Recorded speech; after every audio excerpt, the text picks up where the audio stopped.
should see it out there. They're all going crazy for you.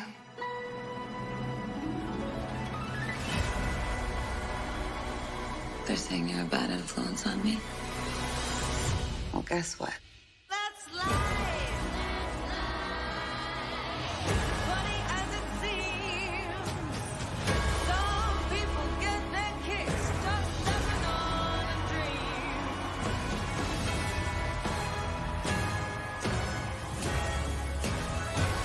You are no different than any of those people that underestimated me. All the time did is yourself. It isn't you. It isn't me. So you don't think this is me? Well, maybe you don't know who I really was.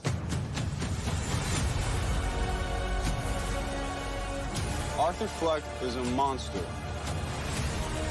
And his depraved acts led to riots all over the country.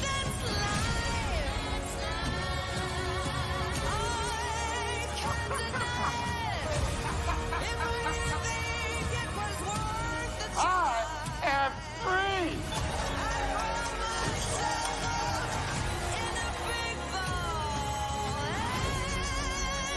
Everything's gonna work out. You're Joker. Uh-oh, I'm in trouble.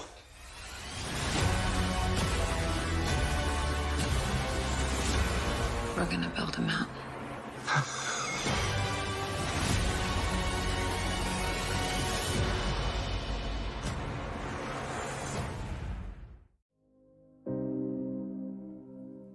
Thank you for joining the Syndicate Network and your host, Skywalker the Jedi. Skywalker the Jedi.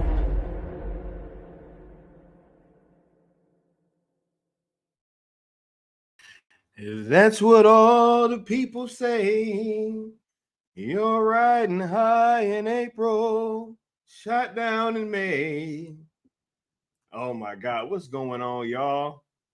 Man, y'all have no idea how happy I am to be here with y'all right now. I ain't gonna even lie. I have been going through it these last few days. I have been not feeling well at all. But coming on this stream to have this conversation with you guys has given me a whole new lease on life, so to speak. What's going on, y'all? It is your boy Skywalker the Jedi back at y'all with another one. Y'all could be anywhere else.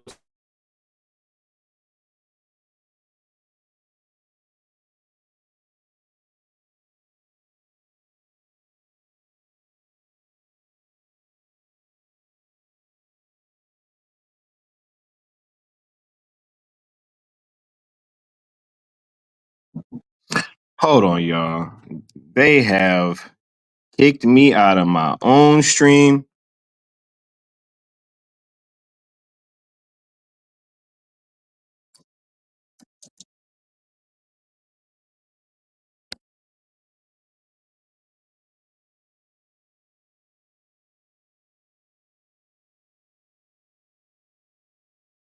Yo. All right, hold on 1 second, y'all. I will be back in 1 second. I got booted out of my own stream.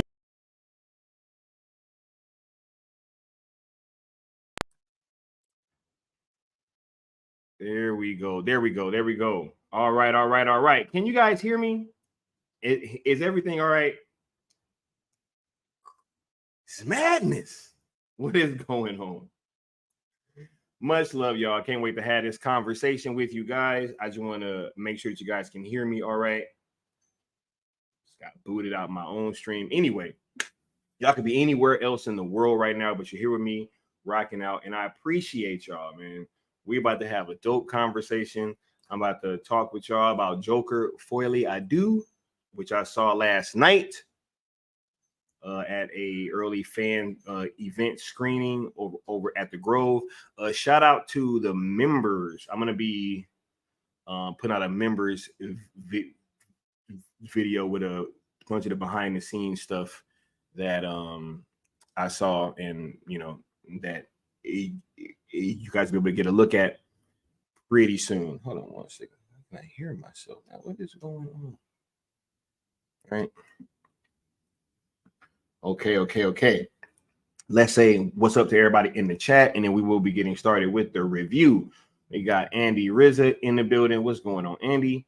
We got HMDS in the building. What's going on? Hold my dual shock. Glad you guys are here. I don't know who's on the ones and twos, but I hope it's Katie. Y'all know who I'm hoping it is. What's going on, Bad Dan? What's going on, Bad Dan? Hope you're having a great day, bro. All right. And yeah, we're gonna get to this in 1 second because I got a lot to say about that. And we're gonna cook. What's going on, Curly Ray? Much love, bro. We got Mama Bear Dog in the building. What's going on, Mama Bear? Yeah, I am really feeling better now that we're about to have this conversation. Couldn't wait to talk to y'all. Bad Dan was like, okay. All right, nah, but we back. And now we about the ball. All right. We got Chris Brown in the chat. What's going on, Chris Brown? Right. Much love, bro. AKA C Breezy. You know what I mean? We got Integrity 101 in the buildings. And guess what's inevitable? We all know what that is. ZSJL2 is inevitable. And it will be the first big do-over in cinematic history. Facts. Much love, y'all. Thank y'all for rocking out in the chat. We are about to get started with this Joker Folie Deux non-spoiler review. Right? Like I said, I saw the movie last night and got a lot to say about it. Just in case you guys didn't know, we are on the road to 2K. Make sure you guys are hitting that like button, subscribing, sharing the videos out, and hitting that notification bell so that you know when I'm going live, because YouTube be acting funny with the notifications, right? If you didn't know, and now you do, these hashtags are what we have been using over here to secure a conclusion to Zack Snyder's DC arc over on the Netflix platform. And we are the founders / creators, and all of you guys have helped us be the engine for all this stuff, yo. So much love. And if you do want to rock out, we ask that you guys follow 3 rules of engagement, which are be positive, don't mix the hashtags, and also do not tag, mention, or quote tweet, reply to anybody over at WBD, which is including but not limited to James Gunn, when using these hashtags, right? That's it. Just when using these hashtags, we ask that you guys don't tag them. ZSJL to Netflix on YouTube and X/Twitter, also platforms that you guys should be subscribed to and following, as all pertinent information will be coming from there, as well as myself and Leon of the New Geeks. When you guys give super chats, they are tallied up, and whoever donates the most will have their name scrolling across the bottom of a following stream, like the homie El Necron does on this one. Right? So much love, peeps, and can't wait to have this discussion with you guys. Bad Dan says, Sky, check out the Penguin when you get a chance. It is actually good. I've seen both of the first 2 episodes. If y'all want to see what I got to say about that, I'll probably get my thoughts off on that show on Fan Rant Thursday over on Hold My Dual Shock. You should be over there on Thursday, and I'll probably be giving my thoughts on that show then. Right? I think we're all caught up with the chat. Now we are about to get started with Joker Folie Deux non-spoiler review. As you guys have heard, there's been a lot kind of said about this film before it has been released.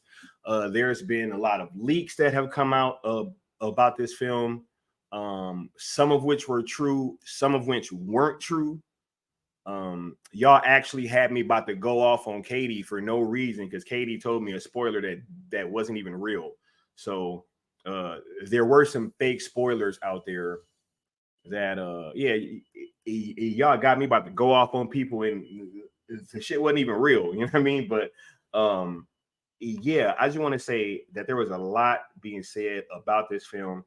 And this is truly one of these, and I'm not learning this, but just kind of having this reinforced for me because I also saw Megalopolis recently, and that film has been going through a lot of the same type of shit that this film has been going through. And it's just weird seeing both of these things happen with both of these films so close together, right? Because Megalopolis came out last weekend and they're saying, hey, don't go see this movie. And then now Joker 2 comes out, and now all of a sudden it's, hey, don't go see this movie either. So yeah, we're about to have a dope conversation. And once again, I want you guys to say, hey, you know, I might have to start that hashtag, right? Like, was Sky lying? Because we're going to discuss some things that, you know, I just don't think are pretty debatable about this film. But we're going to discuss it.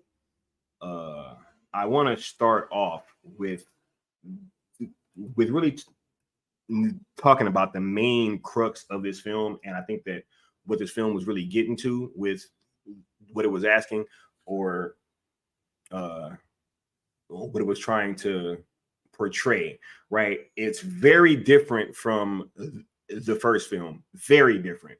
Obviously, with this one being a musical or having more of a musical aspect to it, it's not a full-fledged musical, but there is a lot of music in it, and some performances, and we will break that down later. But I want to get to the main crux of this film, which is Arthur Fleck versus Joker, right? This is the main kind of crux of this film. Are they two different personalities, or are they the same person? And I think that the way that they frame it, because when you watch the first film, not saying that they try to say that what Arthur did was right, but as a viewer, you almost seem like it was a little, I mean, you almost feel like it was a little justified, right? His actions, just a little bit, not a whole lot, but you do kind of feel that, because you're looking at him through how he sees the world, right? Through his lens. In this film, it's a lot different because you're getting the way that the world kind of reacted to Arthur and what he did, right? And with that being said, there's like this question of, is he really accountable for his actions? Because, hey, was this other personality, or was this really Arthur? And I think that the way that they go about handling that question and really tackling it, juxtaposed to how the questions were being asked in the first film, I think that this was fantastic, because you see and hear from other characters in that first film, and you really get more of a sense of how what he did like impacted them personally. And in his quest for getting back at the bullies, so to speak, he might have ended up becoming that bully to other people that he would have never really have wanted to or have thought himself to, right? So I think that the way that they go about this question in all these different ways, right? Because it not only affects the way that the people from the first film saw him, but this whole Arthur Fleck versus Joker thing plays a huge part in his and Harley Quinn's relationship, right? Because I don't want to give too much away, but she's really invested in Joker, and so what does that relationship look like if Arthur is questioning whether or not he even has this split personality? So I think that the way that these questions were being tackled was actually pretty cool. Not to say that this film is perfect, because I'm gonna get into a couple little things that I had. One main problem, and I feel that was clearly an example of studio interference. But I will get into that later. As for the Arthur Fleck aspect and whether or not he has a split personality, I think that when you watch this film and you juxtapose how you feel watching this film as to how you felt watching the first film, it's two entirely different feelings. Like the scenes of tension, which there are a lot of like really tense scenes, I mean, obviously, but it's tense in a very different way. And I enjoyed that aspect of the film a whole lot. I'm trying not to give too much away, but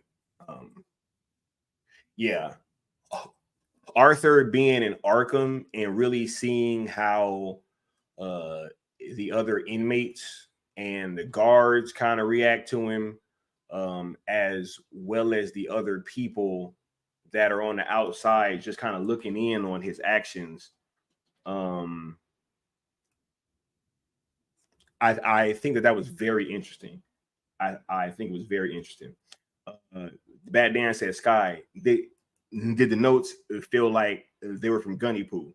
Oh, 100%, 1,000%. Yeah, it was one thing that was like, yeah, I will get into that later, but it's one thing that when I saw it, I was like, okay, I'm gonna give this thing a chance to explain why this was put there. And then you never really got that payoff. And I was like, that was from fucking James Gunn. Like it just made no sense. But it wasn't a huge thing, but it was noticeable. And I could tell that it was a no for sure. Right. But yeah, we get to see whole new sides to Arthur, to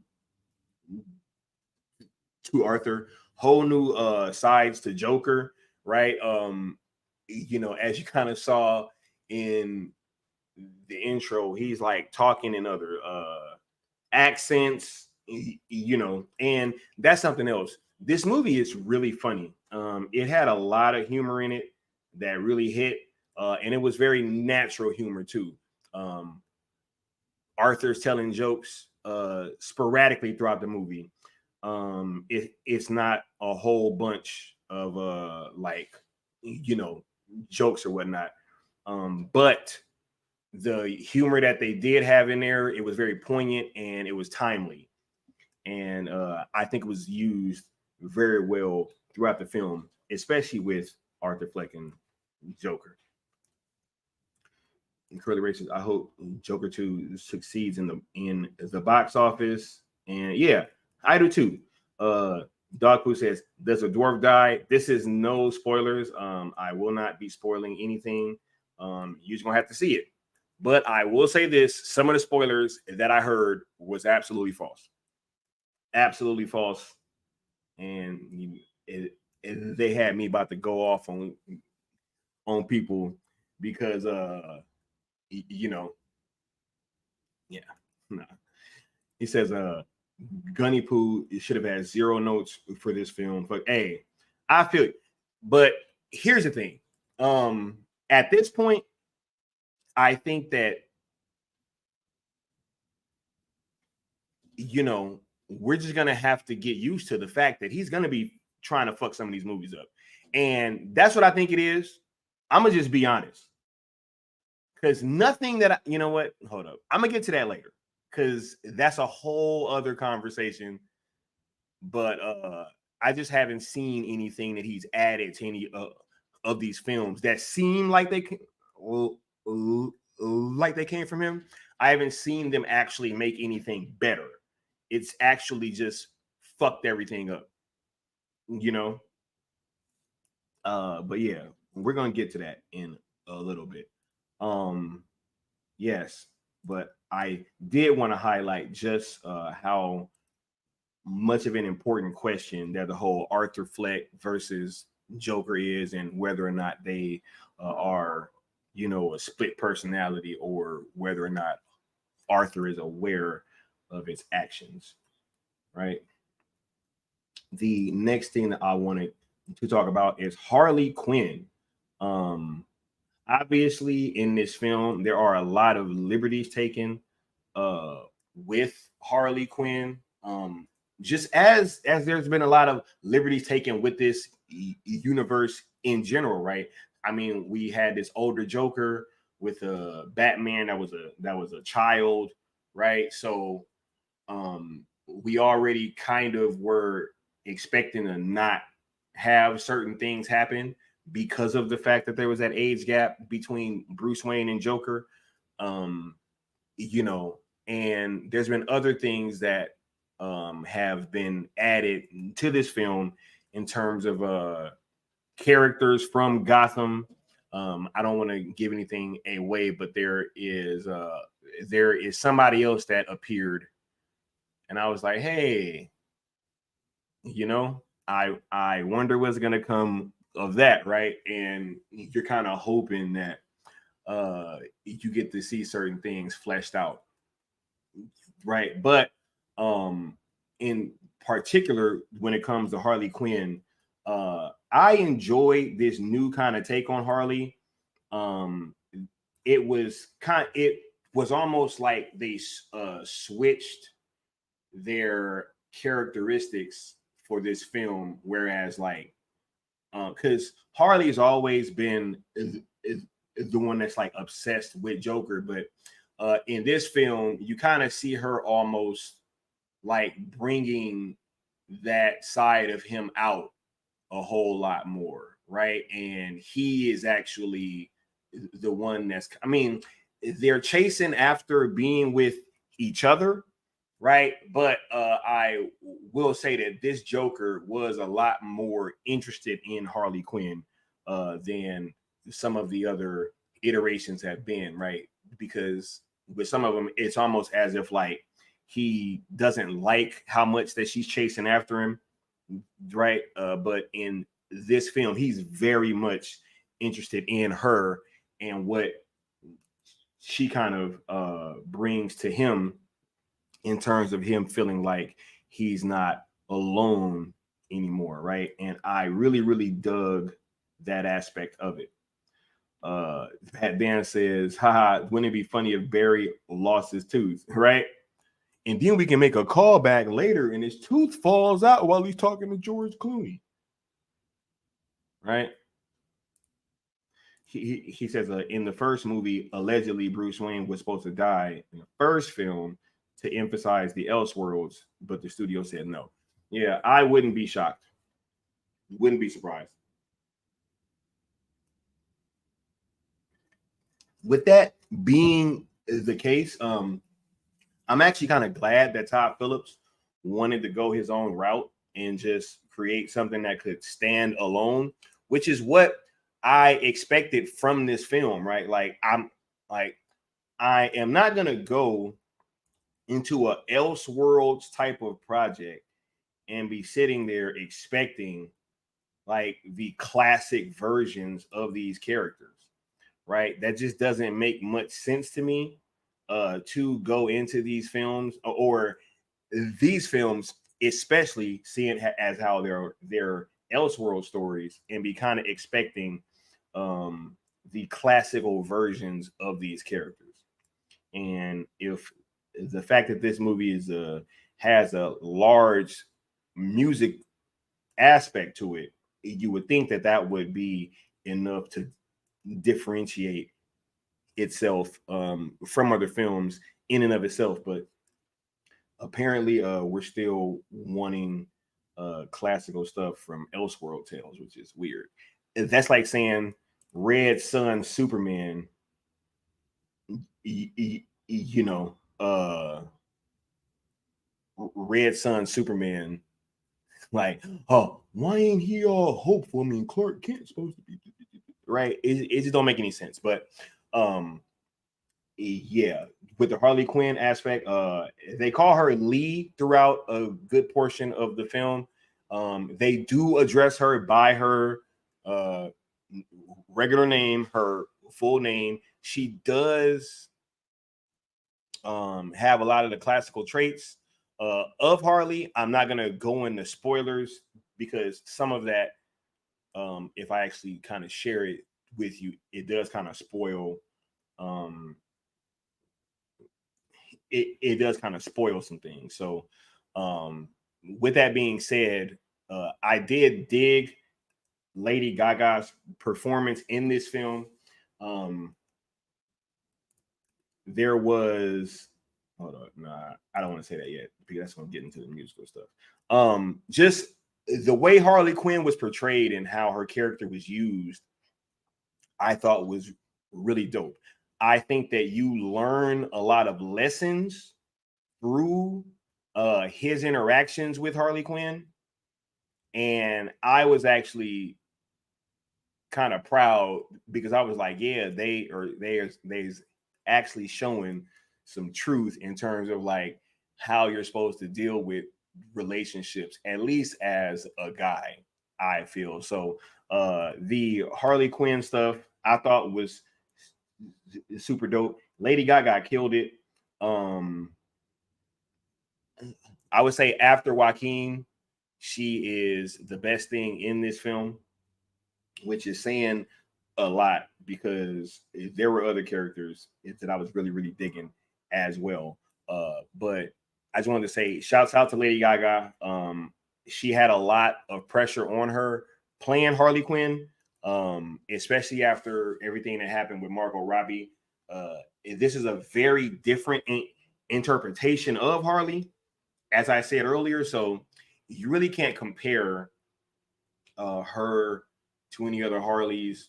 And I know Ray was saying Leto is superior to Joaquin, but yeah, I gotta see that haircut, man, because I feel like these interpretations are vastly different. And with Arthur, you're getting so much more backstory with him, and so much more screen time and all that. It's just kind of hard to compare those for me.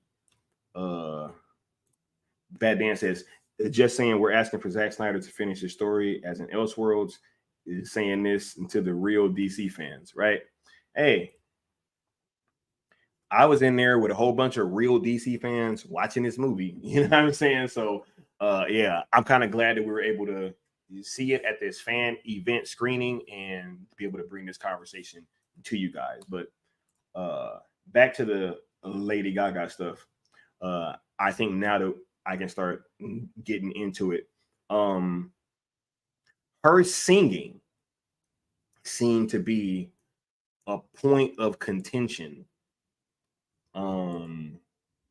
amongst some of the people that saw the film.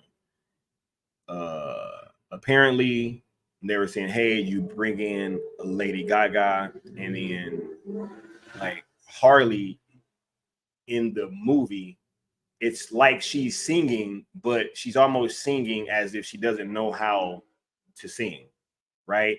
And I actually thought that was like a dope aspect of it. I think if Lady Gaga would have been in there kind of belting out these high notes and hitting all these crazy notes and stuff like that, it probably would have taken a little bit away from the film, right? Obviously, when they're both kind of having these musical numbers and dancing, the performances are all from them. Joaquin Phoenix is singing, she's singing, and you know, they sound like normal people that are singing. So it actually takes some talent to be able to sing and sound like you can't sing, but still kind of pull it off. So yeah, I didn't mind her singing voice at all. But let me get to this aspect of it, which was the musical aspect just in general, Right? Did it work? And for me, it did. Right? I think that, there's even a scene early in the movie where they're watching something, and a character on whatever they're watching kind of has a line that says, how drama and musicals, I think it was like a thin line that kind of separates them. So not only after that line did that kind of become clear, but I think that all of the songs that they chose, it lets you know exactly where that character's mind is at that very moment, right? And not only that, but I think it was used in such a fantastic way to highlight their shared kind of psychosis. And there's a scene in the end where the whole musical aspect of it is used in a way to show you um just how differently these characters in the movie rather than where they started at, right? So um I kept finding myself like smiling throughout most of the dance numbers, throughout most of the musical numbers. I was just smiling, like I genuinely had a smile on my face. And I think the way that they showed that being kind of like how they share their psychosis was a genius move. I think it was super different. And one of the things that's kind of funny to me is that, and I saw this a lot too with Megalopolis, is that people have been asking for filmmakers to take more chances and do things that are creatively more outside of the box, right? And then whenever we get something that's outside of the box, people start complaining, right? So yeah, I just think that that's very interesting to me, that there was this attempt made to do something different.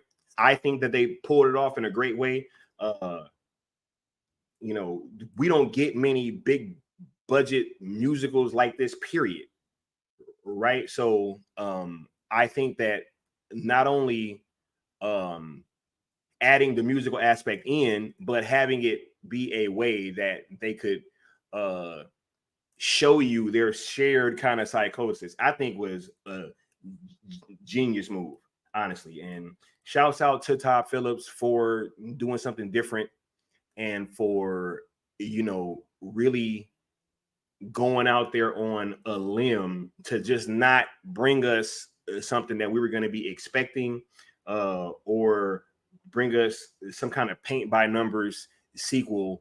No, I don't think that's what was needed at all. And I honestly think that if they had kind of gone back to that same well, this movie wouldn't even have been as good as it ended up being. So that's my thoughts on the musical aspect. Did want to share that with y'all real quick. Yeah, this stream is not gonna be too long because I like we do gotta go pretty soon. But I wanted to have this conversation with y'all. Question: is it better than the first? Now, I've been on many streams where I have said this, and I'll say it again right now. That first Joker movie was one of the most moving pieces of cinema that I've ever seen. Meaning, when I walked out of the theater, I legit was asking myself questions about my own lifestyle, and kind of I just felt that I had to be nicer to people, right? I legit walked out of a theater and had that thought, which was not something that has happened to me a whole lot, where I've went and watched a film and had to like ask myself questions about, my own life and how I treat people. So with that being stated, I do not think it's better than the first film. I think it's right up under that first film. There are a few things that kind of stood out that really kind of tripped me out a bit. And I will get to that in 1 second. I know I'm sounding vague, but I'm gonna clear this up in 1 second. Yeah, I rated that first Joker film like a 10 out of 10. I think this is at a like a 9 out of 10, maybe 8.5, but no lower than that. Yeah, so I don't think it's better, but I think that this is still a phenomenal film within its own right, that has to be seen and discussed. All right, now let's get into this aspect, right? Why so serious? Because I think you guys are seeing all this push from content creators and from these studios. I think you guys are seeing this for a reason. I think when you look back at the lead up to this film, it has almost been like a very similar situation than The Flash. Not in as where it's been like all these free screenings, but just like everything that we've kind of heard about this movie has had some kind of negative spin on it since the time that we've been hearing about it. I know that the musical aspect kind of took people by surprise, but after that, I really don't see where a lot of this has come from, other than people trying to downplay other DC films because we're about to get this fucking reboot. Like, I cannot stress this enough. To me, it feels like they want these films to fail in sake of this fucking reboot. And the fact that James Gunn was able to alter anything about this film speaks fucking volumes to me personally. The fact that this dude could have like a possibly $200 million flop on his hands and then be in a position where he can tell a director whose last film made $1 billion that he should be doing anything with this film, right? And the part that I'm getting to that I think was the note is the fucking beginning of this movie. It was so jarring. And I was like, what the hell? And it's like the very beginning. And I saw it and I'm waiting. I'm like waiting for like some kind of callback to this or like something. But it almost seemed like Gunn was like, okay, so we need to add in something that is gonna kind of tell the people what the movie is about, right? Instead of like trusting them to figure it out, we're gonna put this thing at the start of the movie to kind of highlight and visualize what's going on. And I'm watching this, and then the film begins, and I swear to God, it felt to me like as soon as that little part was over, it felt to me like that was the real opening of the film, was because it kind of pulls the curtain back and then it goes to the regular movie. And I was like, that first shot of the movie, or that they showed after the curtains was open, it felt like that was the real opening to the film. And I'm watching the film and I saw nothing else that would have me think otherwise, that was not the true opening to the film. Because it's damn near like it has two beginnings. Right? and just trying to add in more silly shit. This is crazy, right? I don't put that on Todd Phillips. You know, it seemed crammed in. It wasn't a whole bunch of stuff that kind of stood out to me, but that opening scene really kind of pissed me off. Not even going front. That's the main problem that I have with the entire movie, was that opening scene. And if you guys see it, you'll like know what I'm talking about, because it just seemed out of place, and it felt like they're trying to visualize what they were gonna be talking about in the film, but they didn't need to do that. Just show the fucking film and have people, you know, figure out what the actual questions are that are being asked and what the actual story is, instead of trying to shoehorn this little opening little part that was just weird and didn't go with the rest of the movie at all. There was no other scene where there was a callback to that. There was no other, you know, scene where like, oh, you know, well, hey, I can understand why they did that. No, there was nobody else doing nothing like that, right? So, oh wait, no, HMDS. Oh wait, no. First of all, I missed. We got the Bishop in here. What's going on, Bishop? Much love to you, bro. HMDS says corporatized studios work with the media to convince the masses that art gets in the way of product. Look, they that's crazy. I have no idea like who was in the room and would have allowed this guy to just have notes for something that was very fucking successful. That is so insane to me. Like, that is so insane to fail so miserably and not only get promoted, but then on top of that, you're able to fuck with other projects that were more successful than yours under the same banner.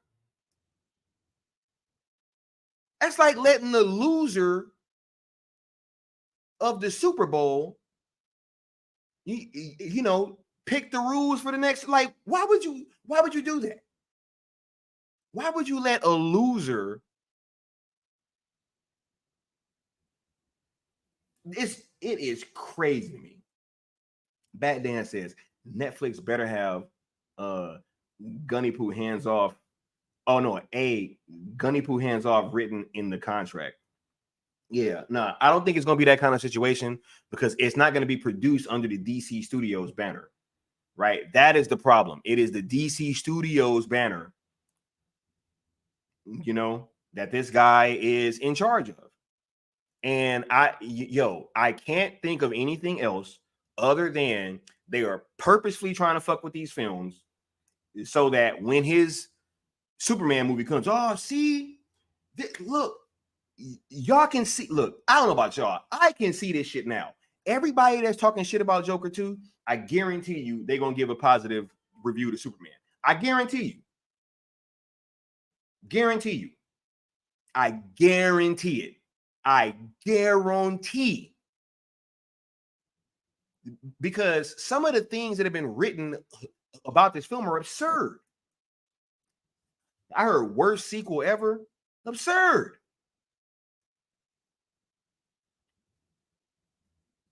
Absurd.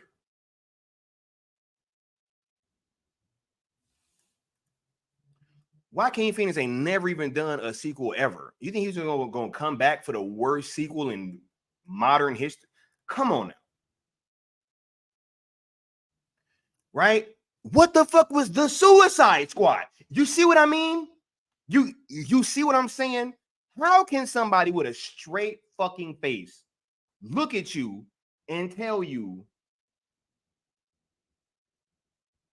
that Joker Folie Deux is a worse sequel than the fucking Suicide Squad was?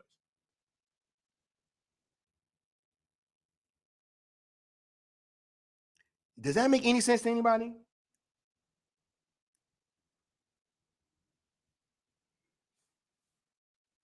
Hey,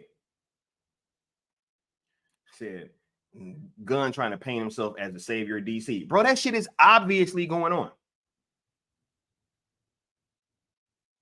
They don't want his Superman movie coming after a string of hits. Right? Curly Ray says, one thing is for sure, I'm staying away from anything in the DCU, period. Hey, I don't blame you, bro. I don't blame you. Yeah, nah, but that's the thing, though, Bad Dan. He can't keep his hands off, bro.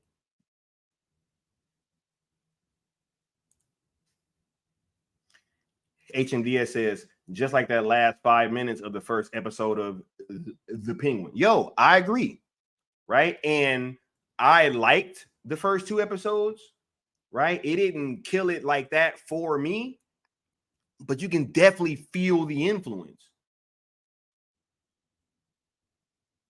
right? You can definitely feel the influence. And that opening scene of Joker 2, I was like, bro, because I was trying to be there with it, right? Because the film is already musical, right? And I'll just say this: it starts in a very in a way that not a lot of DC films start, right? That not a lot of comic book films start with. I'll just kind of leave it at that, right?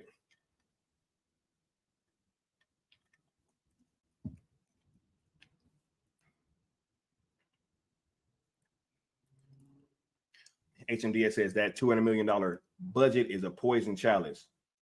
Man, I'm of two minds about that, right? Because on one hand, I can definitely see it as them, you know, trying to make it to where expectations were going to be too high for this film to succeed, right? On the other hand, I can see where with not only the actors, because Joaquin and Lady Gaga, I'm sure got a huge check. I think it was reported that Joaquin got like 37 million or something. And I'm sure that that Lady Gaga got something crazy. But also the fact that there's all this licensed music in there, and this is a bigger film. Like it's more they have a few more set pieces, and so I can kind of see where that would actually be going. I just think that when you add that $200 million budget in with James Gunn's fucking ransom notes, and with WBD seeming to be sending out all their fucking lackeys to go bash the film and get people to not see it, I don't think it's like I think that that's where the problem is probably going to be, is all these things added together. Because if you're just going to let the film stand on its own merit, then I think that it would do fine. But clearly that's not going to happen, because you don't see coordinated attacks with everybody saying something is bad unless that shit is for a reason and somebody wants you to think that this shit is bad. 100%. What up? The Prime says, I'm personally still excited / interested to see the film. The non-critic reviews have me a bit concerned, but it's hard to know who to trust these days. I feel it. And my answer to that would be, go check the film out. Right? Watch it. Yeah. As I said before, in hindsight, my biggest problem with that film was the opening. And I don't think that was on Todd Phillips. I really don't.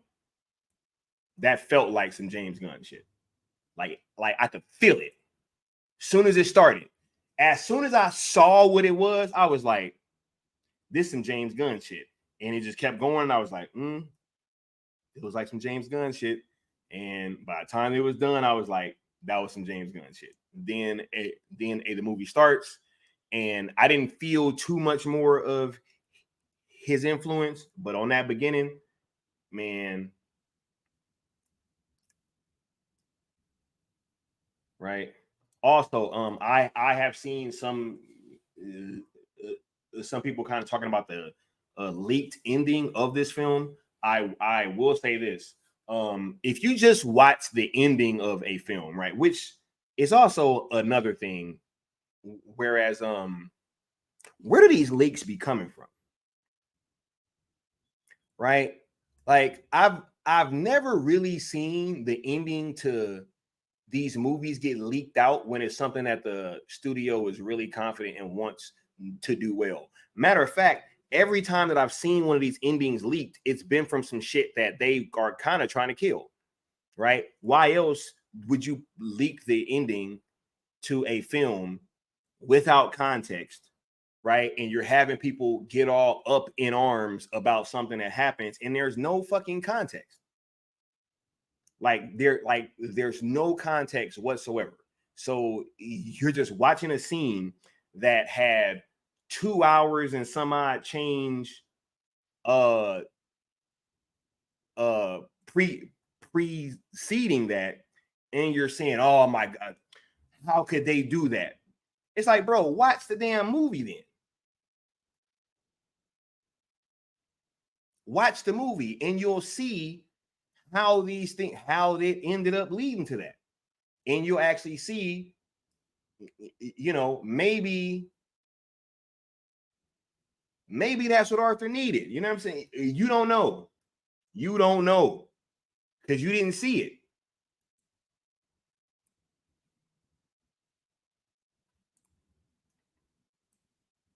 Nah, I'm just being real, right? They leaked the Flash ending, right? They leaked the ending to Black Adam, right?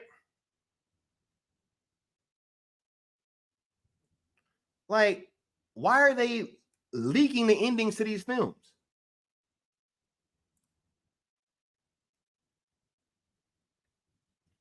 Was the ending to fucking these Star Wars movies leaked? Any of the Marvel MCU movies? Was the fucking ending to Endgame leaked? Infinity War? Civil, like, were any of these endings leaked?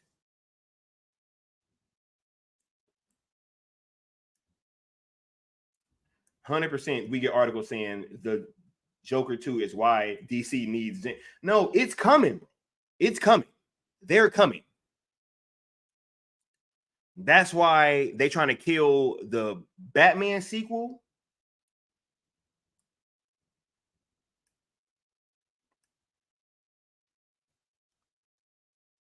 Right?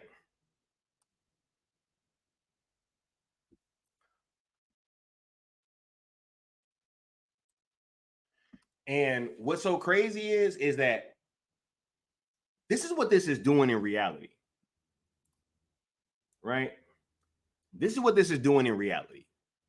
All you're doing by fucking with these other projects is pushing people away that would have messed with the Elseworlds projects. See, because it's not enough to like have his fucking Superman movie come out and the fans of that just rock out with that. Right? No, he has to be the only game in town.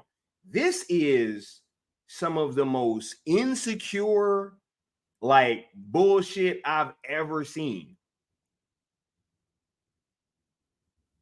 To really think that you should or that it is a good idea to have somebody whose last movie under your banner lost $200 million coming off of something that was a critical and commercial success, and you letting this guy be in charge of all of the DC properties theatrically, and then giving him carte blanche to fuck with other films that was way more successful. Like, who does that? How did we get to this point? Right? The real DC fans that they're going for are fucking Marvel MCU fans. Right? Why can't we get the Joker film that's untouched? And we just rock out with that if you were fans of the first one. And then you put your Superman movie out. Like, what does Joker 2 have to do with the fucking Superman movie?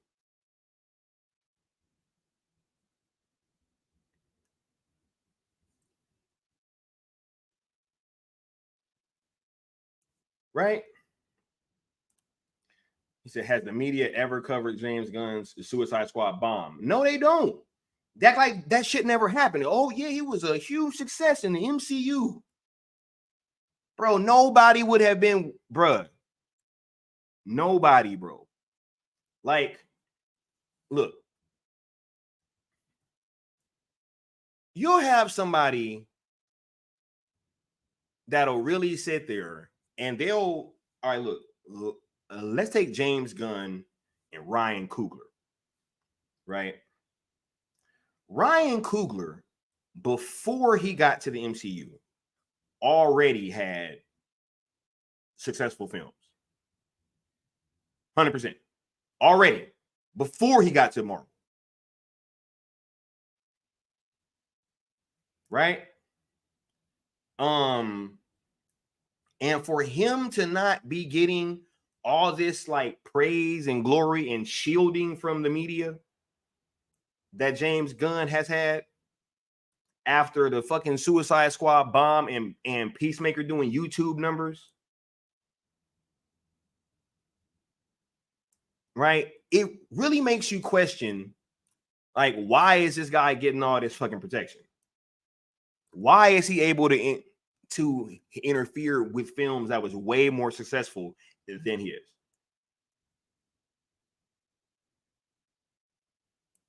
Crazy. The Prime said episode 9 had the entire script leak months before it came out.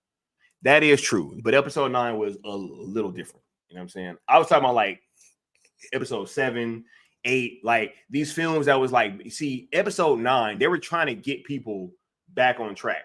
So I understand that. This is coming off of a fucking $1 billion movie. Right? What up, D. Broderick? The Curly Ray says, when I get back to going to conventions next year or whenever I can, I'm going to be spreading sail big time to spread the word out there, even when the super. Yeah, I mean, look, man. All they are doing is pissing people off that would be seeing these films.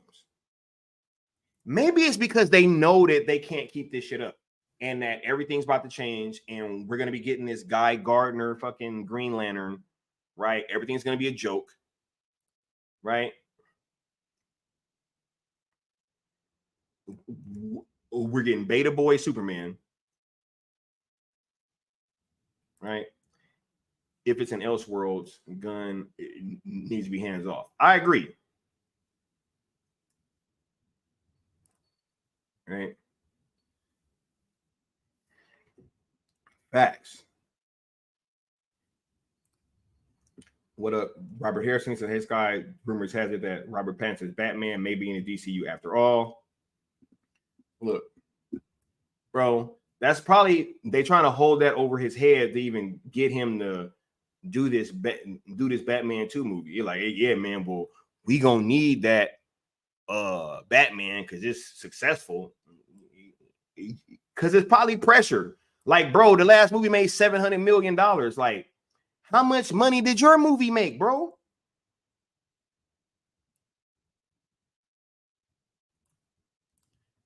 The Prime says real DC fans are exactly the same type as these real Transformers fans, blaming the latest 2 movies' poor box office on Michael Bay. Right? HMDS says the success of the Joker undermines the narrative that fans want silly superhero movies. But here's the thing, right? And I agree. That's more than likely why this is happening. But here's the thing that I want to ask, right? Like, Why aren't you willing to stand on your own fucking merit, bro? Right? We had this conversation when Zach was talking about Warner Brothers not wanting him to use Green Lantern. And he's like, oh, yeah, well, we have these plans for Green Lantern. He's like, bro, if everything's separate and it's a multiverse, you cast your guy, I'll cast my guy, and we let the fucking fans fucking talk about it. Right? Like, if you really feel like you got the juice like that, bro, then just make your movie. And you shouldn't worry about what everybody else is doing, especially in the Elseworlds type of situation. But the fact that he can't keep his hands off these films and he keep adding his little quirky bullshit, man, look, I might be out, y'all. I've been trying to, like, you know, because I love the first fucking Joker film. I really like this one a whole lot. Do not get that misconstrued. I really enjoyed this film a lot, but just on principle purposes, right? Like, yo, they fucking with everything that was cool before they got there. And so now it's like, oh, well, I guess you don't want me even supporting this shit now. It's like they're forcefully pushing out fans that enjoyed this shit. That movie made $1 billion, and they were more worried about James Gunn's fucking ego with this opening scene than endearing themselves to fans of that first film.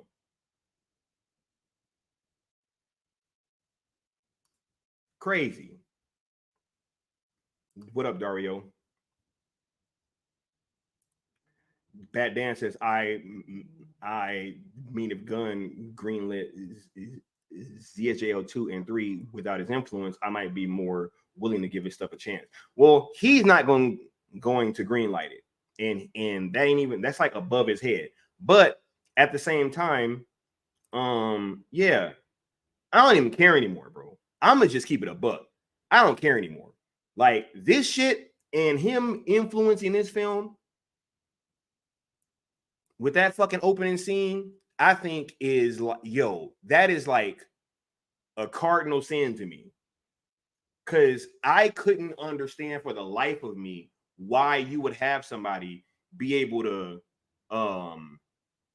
why you would be able to have somebody, that fucking movie that was coming off a commercial and critical success, be able to influence or wait, no, his movie bombed coming off of a movie that had that shit won an Oscar.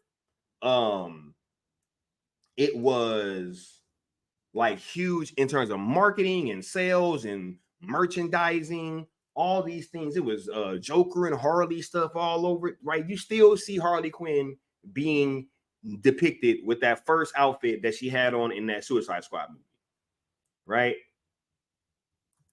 Sold a lot of merchandise. Everybody was talking about it, had a dope soundtrack. He comes in, puts his little spin on it. That shit bombs.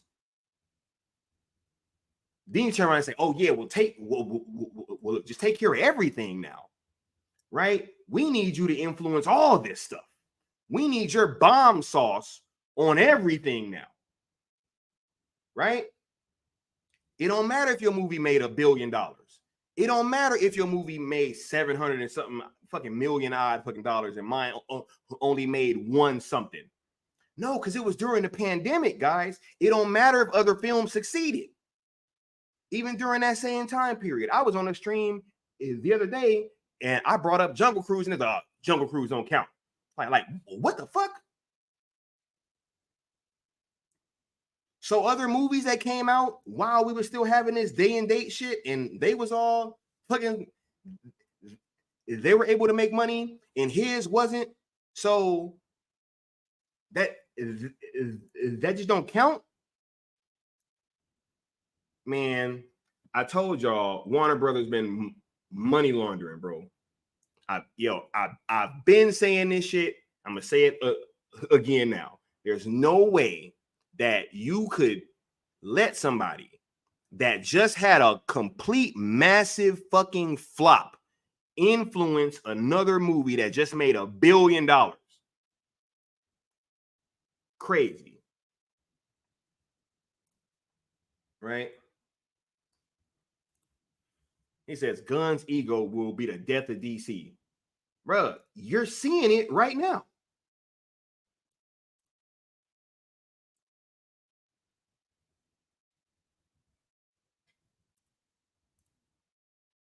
Movies like Joker, Raimi Spider-Man films, Nolan's Dark Knight trilogy, and Zack's Watchmen and Justice League saga are what keep me interested in CBNs. No, 100%. And you know, it sucks as a fucking DC fan. It sucks. It sucks. Because I don't think that there's any hope on the fucking horizon.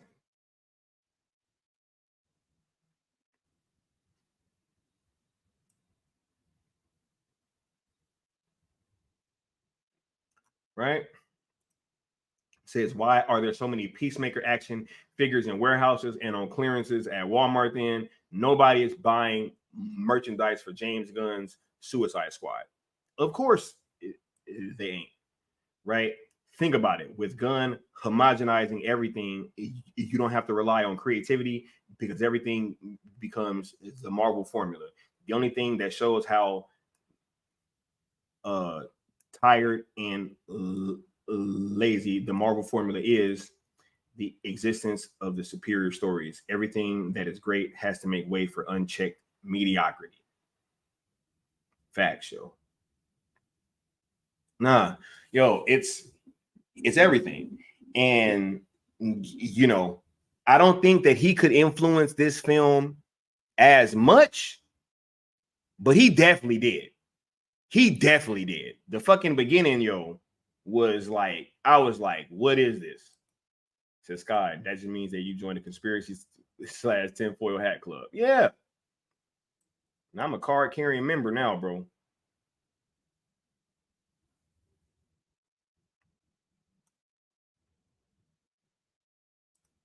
Right? Man. Bruh, I hope they sell DC. I honestly do. I don't know if they are, but bro, Warner Brothers, bro.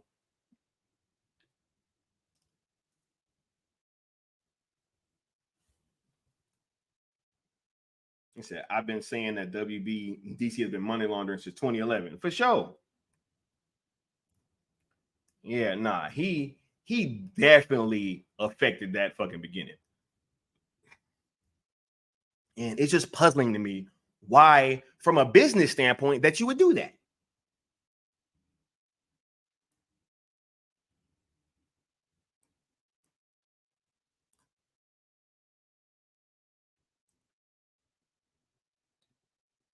Look, I'm about to start closing up. Y'all put your last questions and comments down at the bottom.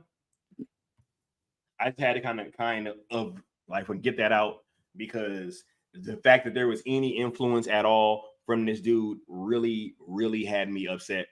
And the fact that we are at a point now where even the things that we had to look forward to, they're not, like, they're still under this guy's purview, bro. And it doesn't matter what it is, he's going to add a little bit of bullshit in there. So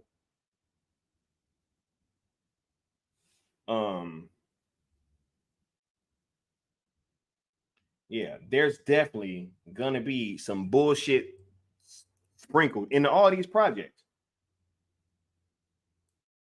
right? Ransom notes and continue, huh? Yeah, Mama Bear, I gotta start closing down pretty soon. I really haven't been feeling well these last couple days, and so yeah, I can't be on here too long. So word is Todd Phillips changed the movie right after Gunn's ransom notes were submitted to him. I could. I'm not sure if the ending was his.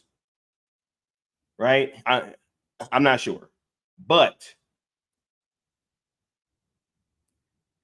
definitely that goddamn opening scene. I'm not like, I'll die on that hill. I will die on that hill, right? But all in all, I really enjoyed this film. Don't let my little rant / diatribe have you guys thinking that I didn't like it. It's just more of like a principle thing for me, that that, you know, the fact that this dude got his grubby little hands on anything that I was interested in just makes no sense to me. And as a DC fan, it really begs the question that, like, hey, is there anything for me even left over on that side? Right? Is there anything even over there left for me? And the question, I mean, the answer seems to be no. Right? Thank you, Mama Bear. I'm glad to be here with you guys, right? There's a Hurry Up Netflix by ZSJ on 2 and 3 for sure. Health comes first. Yeah, I'm trying to take it one day at a time, you know, and just focus on getting better. Prime says, before we head out, Sky, what's your take on the Batman realism debate? I think a lot of it is hypocritical because he's saying people rejected Batfleck, which is ironically what they're asking for. Yeah, I've kind of been on the record. I'm a little bit over that super realistic Batman. I want to see him fight more of his rogues gallery that's a bit more on the fantasy end of the spectrum, like a real Killer Croc, like a huge Killer Croc or something. You know, I just really want to see that whole thing explored way more, because we've already gotten the super realistic Batman, and I think that just kind of continuing to go down that road is kind of a lost opportunity, right? Yeah, there's only Cell. Hey, I've been trying to tell him, right? I'll get you my pretties and your Snyderverse too. Yeah. But I got to get out of here, y'all. This has been a fantastic conversation with you guys, and I will be back soon with some more content for you guys. Just keep up the great energy. And yeah, I got to get out of here. I'm going to see y'all next time. Peace.